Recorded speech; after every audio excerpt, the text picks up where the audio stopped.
Welcome back to another video, guys.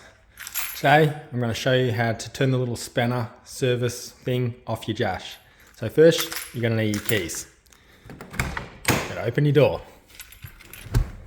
You turn the key on, just the ignition on, and then you hold down your trip meter for, well, they say about 8 to 10 seconds, so we'll see how long it takes. Here we go, any minute now. Oh, and there we go, and it's done. Ignition off, you're all done.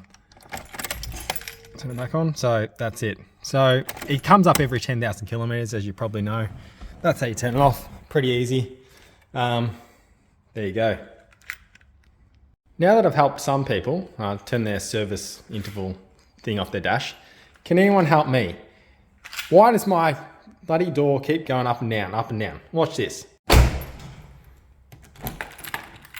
Lock your car, and then it goes up and down, up and down. Does anyone have this problem? Stupid cat thing. How do you stop it from doing it? Oh, there, it stopped. Why does it do it sometimes and not others? Like, why wouldn't it just do it every time? Like, why is it so temperamental? Like, is it when it's feeling good or feeling bad, woke up on the wrong side of the garage? Like, seriously, why does it do it?